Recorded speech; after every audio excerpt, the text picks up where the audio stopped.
ফ্রিয়ান সবাই কেমন আছো? আশা করি সবাই খুব ভালোই আছো। আমিও ভালোই আছি। পুজো তো শেষ হয়ে গেল, বেশ কয়েকদিন হয়ে গেল, কিন্তু তোমাদের সাথে পুজোর কোনো ব্লগই শেয়ার করা হয়নি। তাই ভাবলাম এখন আস্তে আস্তে তোমাদের সাথে ব্লগগুলো শেয়ার করি। তো চলো তোমাদের সাথে শেয়ার করি আমরা অষ্টমীর দিন কোথায় কোথায় ঠাকুর দেখেছিলাম।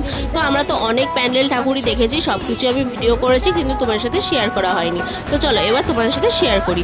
দেখো এই প্যান্ডেলটায় চলে এসেছিলাম, এই প্যান্ডেলটা কত সুন্দর হয়েছে, আর মায়ের মূর্তির তো কোনো কথাই হবে না। এরপর চলে গেছিলাম স্কুল মাঠে ঠাকুর আর প্যান্ডেলটাকে দেখতে। তো ঠাকুর আর প্যান্ডেল দেখতে দেখতে আমার বান্ধবী সুপর্ণার সাথে আবার দেখা হয়ে গেছে।